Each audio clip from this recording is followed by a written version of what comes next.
মুসা আলাইহিস সালামের জামানায় একজন অনেক বড় জমিদার ছিল। তার নাম আপনারা সবাই জানেন, কারুন জমিদার। কি জমিদার? কারুন জমিদার। এই কারুন জমিদারের সম্পদ এত ছিল যে 70টা উট লাগতো তার চাবি বহন করতে। তাহলে আমাদের দেশের যারা শিল্পপতি, বড় লোক, এদেশের টাকা ওদেশে দিয়েছে, তাদের চেয়ে উনি অনেক বেশি বড় লোক ছিলেন, তাই তো? মুসা আলাইহিস সালামের যে বংশে জন্ম, ওই বংশের একজন সদস্য হচ্ছে কারুন। এই কারুন মুসা আলাইহিস সালামের দূর সম্পর্কে চাচাতো ভাই বলেও অনেক বর্ণনাকারী বর্ণনা দিয়েছেন। এখন মুসা আলাইহিস সালামের উপরে যখন যাকাতের বিষয়ে আল্লাহ তাআলা নির্দেশ দিলেন, তখন যেহেতু কারুন অনেক বড় লোক, জমিদার, তখন কারুনকে মুসা আলাইহিস সালাম বললেন, চাচাতো ভাই তুমি যাকাত প্রদান করো। কারুন উত্তরে দিল যে আমি যাকাত দেব আমার ইনকামের টাকা, আমার রোজগারের টাকা, আমার মেধা ঘামানোর টাকা, আমি তো যাকাত দেব না। মুসা আলাইহিস সালাম যখনই দেখা হয় তখনই বলে, চাচাতো ভাই তুমি যাকাত দাও। একদিন কারুন বন্ধুদের সাথে বসে আছে, মুসা আলাইহিস সালাম যাচ্ছে, যেতে যেতে বলছে, চাচাতো ভাই তুমি যাকাত দাও, কারণ লিল্লাহি মা ফিস সামাওয়াতি ওয়া মা ফিল আরদ, আসমান আর জমিনের ভিতরে যা কিছু আছে সব কিছু আমার রবের। কার কথা? আল্লাহর কথা। তাহলে এই দুনিয়াতে যা কিছু আমি অর্জন করেছি সেটা কার? আল্লাহ। এই দুনিয়াতে আমার বাবা যা অর্জন করেছে এটা সম্পদ কার? আল্লাহ। এই দুনিয়াতে আমার সন্তান যা উপার্জন করবে সেটা কার? আল্লাহ।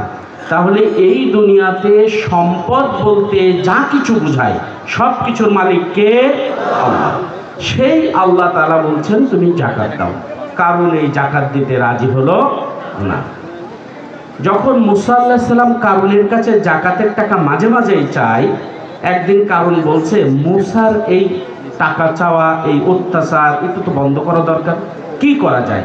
তা বন্ধুরা তখন সবাই মিলে পরামর্শ করে বলছে, দেখো মুসার ব্যাপারে যে কথাই বলবা সেটাই কম। একটা কথা যদি বলা যায় যে মুসা জিনা করে, নাউজুবিল্লাহ, মুসা জিনা করেছে, এই কথাটা যেহেতু গোপনীয় ব্যাপার, এইটা হচ্ছে মানুষ খেতে পারে। যেমন পরামর্শ ঠিক তেমন কাজ। সেই সময় সুন্দরী একজন বেশ্যা ছিল, তার নাম সবজা।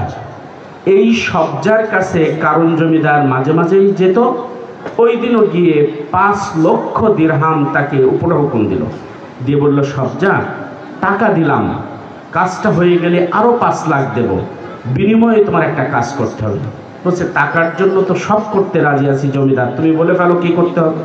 বলছে, কিছু না, সামনের দিন আমাদের জন্য বড়দিন, ঈদের দিন, বনি ইসরাইলের জন্য ঈদের দিন। আবার কোনো কোনো তাফসীরকারক বলছেন ওই দিন ফেরাউনের জন্মদিন।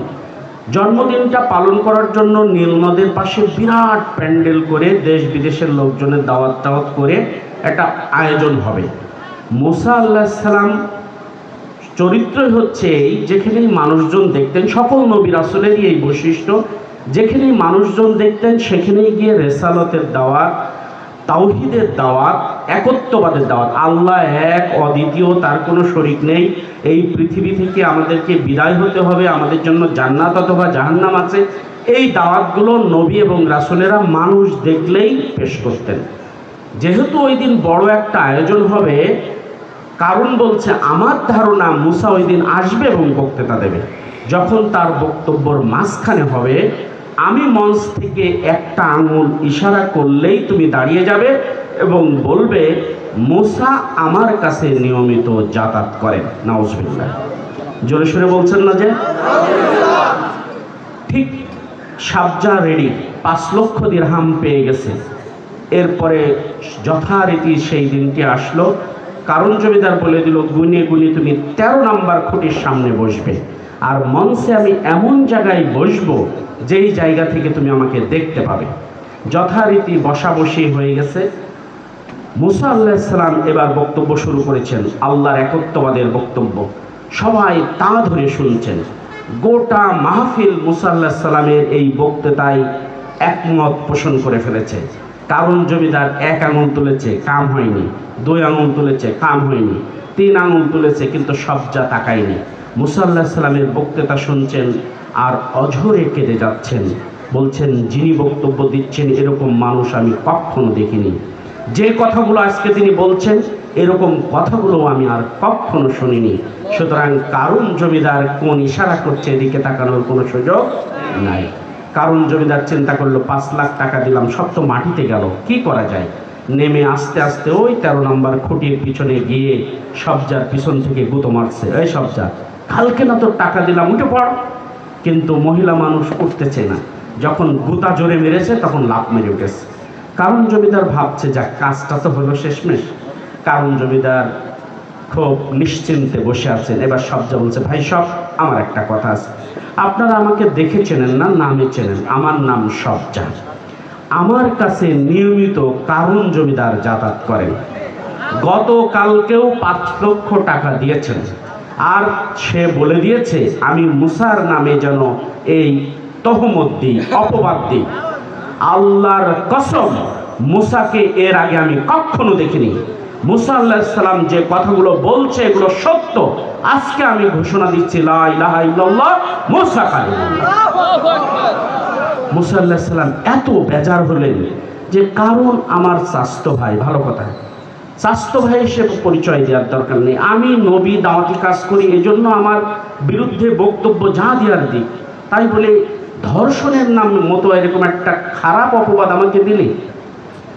মুসা আলাইহিস সালাম বলছেন আপনারা যারা এখানে আছেন সবাই চলে যান।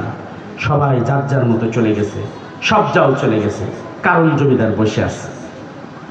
কারণ জমিদার উঠতে যাচ্ছে কিন্তু উঠতে পারছে না। বলছে মুসা, আজকেও তুমি আমার বিরুদ্ধে জাদু করলে, লাভ নেই।